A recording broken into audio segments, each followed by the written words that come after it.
말씀의 제목은 아마샤 그의 성공과 실패입니다. 아마샤 그의 성공과 실패. 우리가 계속해서 우리 열왕기상 열왕기 하의 말씀을 통해서 이스라엘의 역대 지략에 기록된 특별히 이 열왕들의 이야기, 특별히 여러 왕들에 대한 이야기들을 함께 나눠보고 있는데요. 오늘은 특별히 그 중에 유다의 왕 아마샤에 대한 이야기를 함께 나눠보고자 합니다. 이 아마샤는 아버지 요아스에 이어서 25세의 나이로 유다의 왕으로 즉위를 하게 됩니다. 그 아버지가 신복들에 의해서 살해되는, 어떻게 보면 이 반역의 그 대가를 아버지가 희생을 당하게 되었죠. 그 가운데 이 아들 이 아마샤가 새롭게 왕으로 즉위하게 될 수 있었는데요. 사실 아버지가 그렇게 살해되는 이 반란을 겪게 되었을 때 그 아들도 사실 무사하지 못했을 것입니다.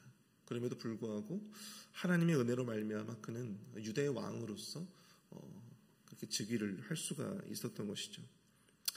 오늘 새벽에는 이 아마샤의 인생을 통해서 그가 보여준 성공과 실패의 이야기를 돌아보며 오늘날 우리가 배우고 또 우리가 그의 인생을 통해서 반면 교사로 삼아야 할 것이 무엇인지에 대해서 함께 좀 살펴보고자 합니다.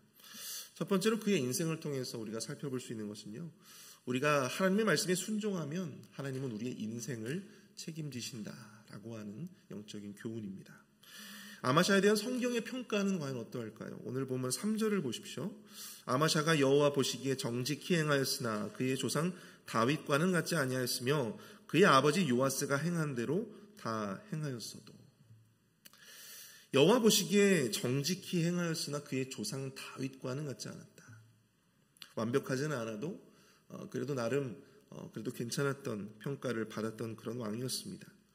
그런데 그가 이 5절과 6절을 보시면 나라가 그의 손에 굳게 섬에 그의 부왕을 죽인 신복들을 죽였으나 왕을 죽인 자의 자녀들은 죽이지 아니하였으니 이는 모세의 율법책에 기록된 대로 함이라. 5절을 보시면 나라가 그의 손에 굳게 섬에라고 하고 있습니다. 이것이 무엇입니까? 그가 왕이 되고 이제 그가 유다의 왕권이 확립되면서 자연스럽게 그가 이 왕의 어떤 위엄과 권한을 더욱더 갖게 되었다라고 하는 것이죠. 그렇게 왕권이 강화되고 있을 때 그가 첫 번째로 한 일이 무엇이었냐면 바로 자신의 아버지에 대한 복수를 하는 것이었습니다. 그의 부왕을 죽인 신복들을 죽였다라고 이야기를 하고 있어요. 숙청, 여러분 숙청이란 말 잘 아시죠? 그래서 그의 원수를 갚게 된 것입니다. 근데 중요한 것은 자신의 아버지를 죽인 신복들의 또한 이 후손들, 자녀들을 죽이지 않았다라고 하는 사실입니다. 보통 왕에 대한 반역을 하면 어떻죠? 우리나라는 3족을 멸하잖아요. 근데 중국에서는 여러분들 9족을 멸합니다. 네. 우리나라는 이 친족과 외족의 3족을 멸하잖아요. 그런데 중국에서는 9족을 멸한대요. 근데 왜 그렇게 합니까? 반역자를 처단했을 때 그 후손들로 말미암아 또다시 반역이 일어날 수 있었기 때문에 그 위험을 차단하기 위해서 그와 관련된 모든 사람들을 다 죽인다라고 생각하시면 돼요. 친구도 죽이고 자녀들도 죽이고 손자들도 죽이고. 그렇게 해서 더 이상 그 반역을 그들이 일으키지 않도록 사전에 차단을 하는 것이었죠. 근데 중요한 건 이 아마샤가 자신의 아버지를 죽인 신복들은 죽여도 그들과 연좌된 자녀들을 죽이지 않았다라고 하는 사실. 이것은 정말로 그의 어떤 그 왕으로서의 입장에서는 굉장히 큰 결단이라고 우리가 봐야 할 것입니다. 어디까지나 반역자를 상대로 이 3족을 멸하고 9족을 멸하는 이유는 그 자녀와 후손들 가운데 다시금 반역이나 반란을 일으키 소지를 없애는 것이니 그들을 남겨둔다면 어떻게 될까요? 자칫 이 왕권에 또다시 위협이 될 수 있었다라고 하는 사실이죠. 그럼에도 불구하고 그는 하나님의 말씀에 따라 하나님의 율법에 따라 그 자녀들을 죽이지 않았다라고 하는 사실입니다. 근데 이것이 굉장히 하나님 앞에 어떻게 보면 큰 또 은혜의 또한 결단의 어떤 시초가 되지 않았을까 생각이 되어집니다. 때때로 하나님의 말씀을 우리가 따르고 또 순종하고자 할 때에 우리가 희생해야 될 어떤 삶의 부분들이 있음을 발견하게 되죠. 이 아마샤의 경우는 자칫 잘못하면 자신의 왕권이 다시금 위협당할 수 있고 또 그들로부터 보복을 당할 수 있는 어떤 그런 위험이 있음에도 불구하고 그는 그 모든 희생을 치러낼 각오로 하나님의 말씀에 순종합니다. 우리는 이처럼 희생해야 될 우리의 삶의 부분이 있을 때 사실 그 순종을 머뭇머뭇거릴 때가 굉장히 많이 있죠. 우리가 감당해야 할 희생 그리고 그에 따른 결과들을 생각하면서 하나님의 말씀을 저울질하며 우리의 순종의 여부를 판단할 때가 너무나도 많이 있다라고 하는 사실입니다. 그러나 그런 가운데서도 이 아마샤의 용기 있는 이러한 결단, 이 순종은 그의 제2 초기에 매우 큰 은혜로 성공으로 이어졌다라고 하는 사실이죠. 바로 이 에돔 정벌에 성공하게 되었다라고 하는 사실입니다. 7절을 보시면 아마샤가 소금 골짜기에서 에돔 사람 10,000명을 죽이고 또 전쟁을 하여 셀라를 취하고 이름을 욕드엘이라 하였더니 오늘까지 그러하니라. 여러분, 에돔 사람들이 누구의 후손인가요? 야곱의 형이었던 에서의 후손들이죠. 이 에돔 사람 10,000명을 죽였다라고 이야기를 하고 있는데요. 특별히 이들과 함께 싸웠던 이 소금 골짜기라고 하는 것은 이 팔레스타인 지역에서 이 홍해로 이어지는 그러한 길목이었습니다. 굉장히 중요한 육상 무역로였고 또 유다에 있어서는요 굉장히 중요한 전략적인 요충지였어요.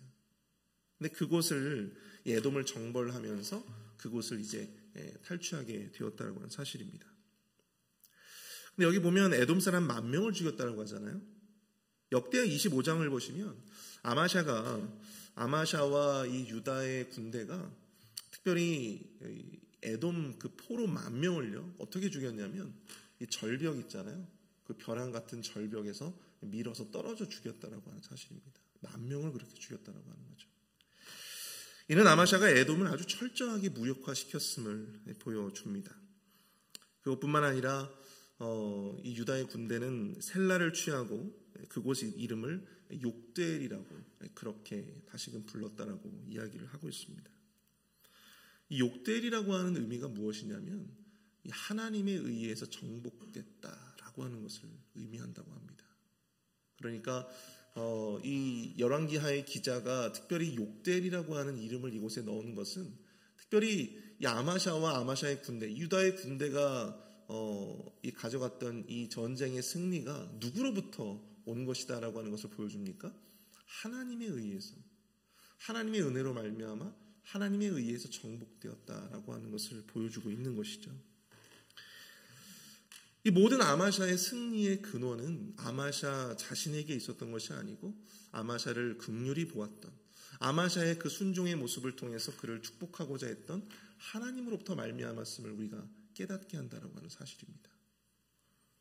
자칫 자신의 왕권에 위협이 될 수 있었음에도 불구하고 하나님의 뜻대로 순종하고 있었던 아마샤에게 하나님은 이전보다 훨씬 더 넓은 영토를 주시고 또 큰 승리를 주셨다라고 하는 사실이죠. 걱정했었던 또 불안했었던 이 왕권의 약화와 또 위기가 아니라 오히려 그 전쟁을 통해서 더 왕권이 견고해지고 또 강해지는 어떤 그런 기회를 이 아마샤에게 허락해 주셨습니다. 이처럼 믿음을 가지고 순종하며 나아가는 주님의 자녀들에게 그리고 그 도전에 하나님은 그들을 결코 부끄럽게 하지 아니하시고 그들의 모든 걱정되었고 불안했던 그 모든 것들을 하나님께서 더 견고하게 받쳐주시고 또 인도해 주심을 우리는 믿어야 할 줄로 믿습니다. 하나님을 전적으로 믿고 순종하는 자들의 그 믿음을 여러분 하나님은 결코 부끄럽게 하지 않으세요. 제사장들이 넘실대는 요단강에 믿음으로 발을 담그기 시작했을 때 하나님이 요단강에 물을 마르게 하신 것처럼 여러분들 믿음의 사람들이 하나님 앞에 뿌린 그 순종의 씨앗들은요 하나님 우리가 상상할 수 없는 은혜와 축복으로 우리의 삶을 채워주심을 우리가 이 아마샤의 이런 순종과 또 그의 성공을 바라보며 깨달아야 할 줄로 믿습니다. 두 번째로 우리가 생각해 볼 수 있는 이 아마샤의 인생을 통해서 생각해 볼 수 있는 영적인 교훈은요 은혜를 잊은 자가 누려왔던 은혜의 소산을 하나님은 다시 찾으신다라고 하는 사실입니다. 은혜를 잊은 자가 누려왔던 은혜의 소산을 하나님은 다시 찾으신다. 우리 8절을 한번 보시면 아마샤가 예후의 손자 여호아스의 아들 이스라엘의 왕 요아스에게 사자를 보내 오라 우리가 서로 대면하자 한지라. 에돔을 정벌하고 난 다음에 그 위세가 당당해진 아마샤는요 이내 조금씩 변질되기 시작합니다. 에돔 정벌의 여세를 몰아서 하나님이 시키지도 않은 일을 벌이기 시작했다고 하는 것이죠. 무엇입니까? 바로 북이스라엘을 정벌하고자 했다고 하는 것입니다. 북이스라엘과 전쟁을 벌이고자 했다고 하는 것이죠. 근데 여러분들 왜 그가 이 에돔을 정벌하고 난 다음에 갑자기 이렇게 북이스라엘의 선전포고를 하고 북이스라엘을 이렇게 자극하게 되었을까? 그 이유에 대해서 역대하 25장에 기록이 되어져 있습니다. 역대하 25장을 보시면 사실 이 에돔 정벌에 앞서서 이 아마샤는요 자신의 군대, 자신의 유다와 유다의 군대만으로는 에돔 정벌이 조금은 힘들 것 같이 여겨졌던 것 같아요. 그래서 은 100달란트, 이 은 100달란트를 북이스라엘에다가 지급하고 이 북이스라엘로부터 이 용병을 사왔다라고 하는 사실입니다. 무려 10만의 용병을 사왔어요. 10만 명. 그러니까 당시 북이스라엘의 군대 또한 북이스라엘의 군사력이 사실은 이 유다보다도 훨씬 더 강했다라고 하는 것을 우리가 생각해 볼 수 있는 것이죠. 그런데 그때 하나님의 사람이 나타나서 이 하나님의 사람이 아마샤에게 직언합니다. 하나님이 북이스라엘과 함께하지 않으시기 때문에 왕은 결단코 그 군대와 함께 가지 말아야 합니다. 근데 아마샤가 그 하나님의 사람의 말을 들어요. 그래서 어떻게 합니까? 그들을 그냥 돌려보냅니다. 은 100달란트를 주고 사왔던 그 용병들을 다시 북이스라엘로 돌려보내요.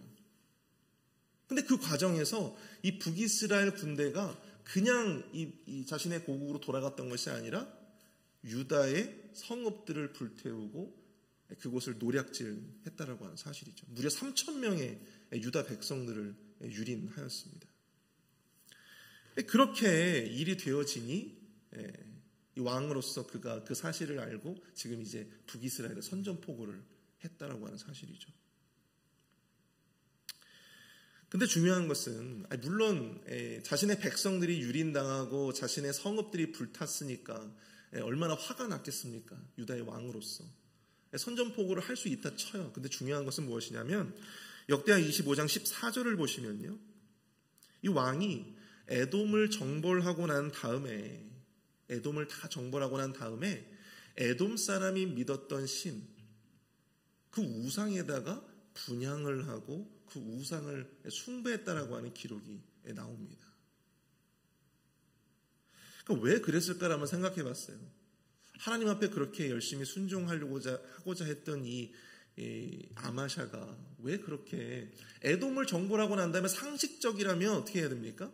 하나님 앞에 단을 쌓고 하나님께 예배하고 하나님께 제사를 드려야 되지 않겠습니까? 그런데 왜 뚱딴지같이 이 에돔 사람이 믿는 이 세일 사람들이 가져온 이 우상들에다가 분향을 하고 그들을 숭배했을까? 그리고 또 그것을 지적하니까 어떤 선지자가 그것을 지적하니까 그 선지자에게 뭐라고 이야기합니까? 네가 맞으려고 하느냐? 그렇게 그를 위협하고 이 하나님의 말씀을 들으려 하지 않았다고 하는 사실이죠. 하나님이 진노하셨어요. 그래서 하나님은 당신의 말을 더 이상 듣지 않으려고 했던 그를 결국 멸하시기로 작정하셨다라고 역대하 25장은 우리에게 이야기를 해주고 있습니다. 하나님의 은혜로 에돔을 정벌하고 승리를 거두었는데 정작 하나님을 예배하지 않고 자신이 정복한 에돔의 신에게 경배하며 분향했다는 것. 생각해보면 자신이 에돔 사람들을 정벌했으니까 에돔 사람들이 믿는 그 신이 자신에게 벌을 주지 않을까 생각이 들어서 그 신을 달래고자 이렇게 분향을 했던 것 같아요. 뒤늦게 이 북이스라엘 용사들이 이 유다의 성읍들을 약탈한 이 사건을 듣고 이제 아마샤는 결국 북이스라엘 사자를 보내서 왕을 도발하고 전쟁을 하고자 합니다.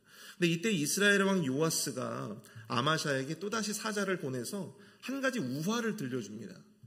그 우화가 어떤 우화였냐? 9절을 보시면 이스라엘의 왕 요아스가 유다의 왕 아마샤에게 사람을 보내 이르되 레바논 가시나무가 레바논 백향목에게 전가를 보내어 이르기를 내 딸을 내 아들에게 주어 아내로 삼게 하라 하였더니 레바논 들짐승이 지나가다가 그 가시나무를 짓밟았느니라.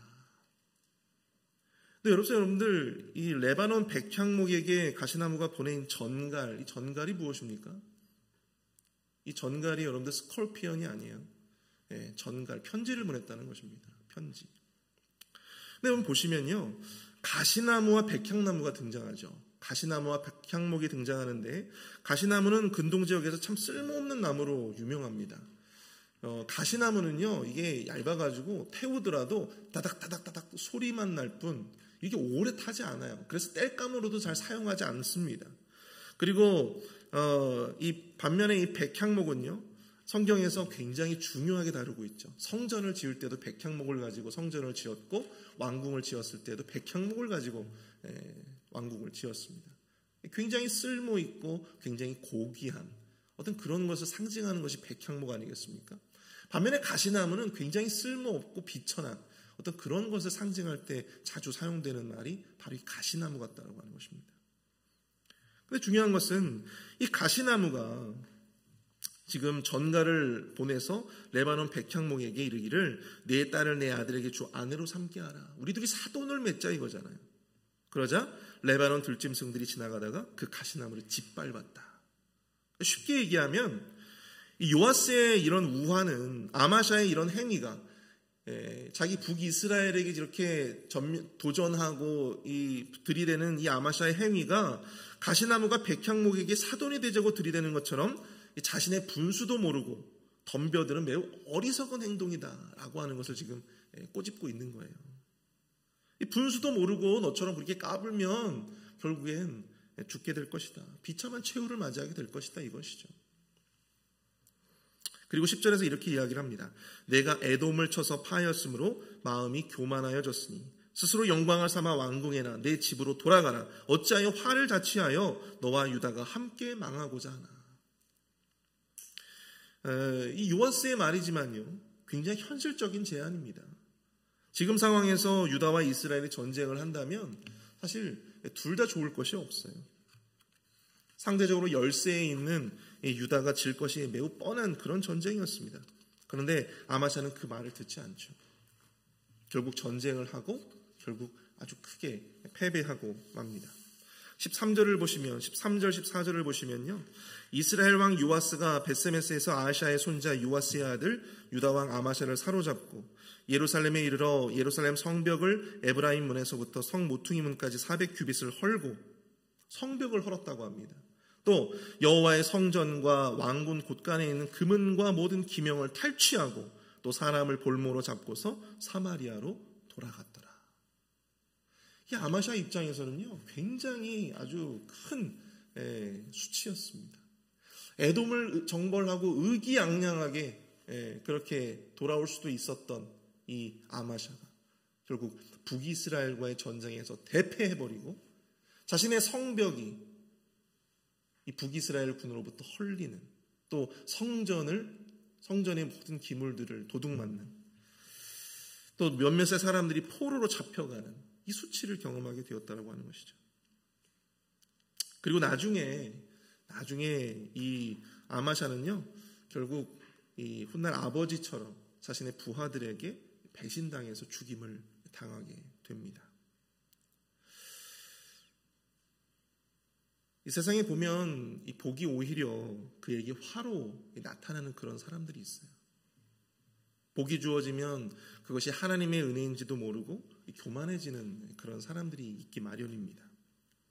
근데 중요한 것은 그렇게 교만해지게 될 때 하나님께서는 그들이 은혜로 누렸던 그 모든 은혜의 소산들을 다 거두어 가신다는 사실입니다. 그의 지위도 거두어 가시고 그가 누렸던 재물도 거두어 가시는 거예요. 교만이라고 하는 것은 하나님이 가장 증오하시고 싫어하시는 죄이기 때문입니다. 여러분, 교만이 다른 것이 아니고요, 은혜를 자신이 받은 그 모든 것이 내가 지금 누리고 내가 지금 이렇게 이룩한 이 모든 것이 하나님의 은혜로 말미암았다라고 하는 사실을, 그것을 은혜로 여기지 않는 것이 바로 진정한 교만이다라고 하는 사실입니다. 이 목회를 하면서 제가 초년생 때 목회를 하면서 이런 고민을 한 적이 있었어요. 다른 직업들은 보면 10년, 20년 그렇게 그 자리에서 한 곳에서 그렇게 열심히 한 직업을 한 10년, 20년 하면 보통 우리가 전문가라고 하는 호칭을 주잖아요. 그래서 전문가로서 대접을 해줍니다. 대우를 해주죠. 근데 목회는 또 그게 아니에요. 목회는 그것이 아닙니다. 아무리 10년, 20년 목회를 해도요, 목회자는 결코 전문가 소리를 듣지를 못합니다. 왜 그럴까요? 왜 그럴까요? 가는 교회마다 다르기 때문에 그렇습니다. 가는 교회마다. 저도 이제 우리 교회에서 사역을 하게 되기까지 저도 이제 몇 교회를 거쳐왔잖아요. 근데 가는 교회마다 참 다 달라요. 성도님들의 성향도 다르고 그 교회의 전통과 문화도 다 다릅니다. 그래서 내가 이 교회에서 통했던 것이 다음 교회를 가면 통해요, 안 통해요? 안 통해요. 안 통합니다. 다시 시작하는 거예요. 교회를 옮기면 또 다시 또 시작하는 거예요. 제로 베이스에서 다시 시작하는 거예요. 근데 그것이 너무나도 그것이 굉장히 목회를 이제 시작하고 이제 평생을 목회를 해야 되는 저의 입장에서는 그것이 참 납득이 되어지지 않았습니다. 그런데 저도 이제 목회를 조금씩 이제 배워나가면서 그런 것들을 생각해 보게 됩니다. 목회가 결코 전문가가 될 수 없는 것은, 이 목회라고 하는 것은 결코 내 실력으로 할 수 있는 것이 아니기 때문입니다. 똑똑하다고 할 수 있는 것도 아니고, 내 경험이 많다고 할 수 있는 것도 아니고, 내가 많이 배우고 내가 박사가 되었다고 할 수 있는 것도 아니에요. 그것은 결국 그 모든 것이 하나님의 은혜로 되어지는 것이기 때문에 그렇죠. 내가 내 실력으로, 내 경험으로, 내가 고집한 대로 내 목회를 그렇게 여기고 받아들이는 그 순간, 여러분, 그 목회는 더 이상 은혜의 장이 될 수 없다는 사실입니다.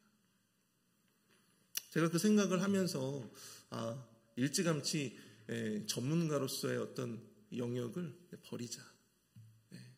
하루하루, 한 주 한 주 은혜로 그렇게 사역하고 또 교회를 섬기는 것. 그런 마인드로 좀 이렇게 바뀌게 된 것 같습니다. 여러분, 목회만 그럴까요? 우리 인생도 그렇지 않겠습니까? 내가 이룬 것이 내가 한 것이라고, 내가 다 이룬 것이 내 실력으로 되었다고, 내 능력으로 되었다고 여겨지는 바로 그 순간 우리의 인생은 꼬이기 시작합니다.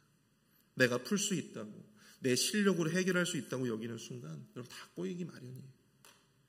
오늘 하루 주님만을 바라보면서 주님의 은혜 안에서 하루하루 그렇게 살아가는 것.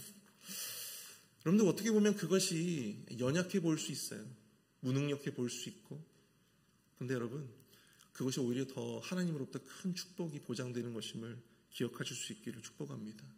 하나님의 은혜를 바라며 연약해 보이지만, 무능력해 보이더라도 그 하나님의 은혜를 더욱더 사모하며 내 모든 것이 하나님의 은혜였음을 전적으로 고백하며 그 마음으로 하루하루를 살아가시는 저와 여러분들이 될 수 있기를 축복합니다.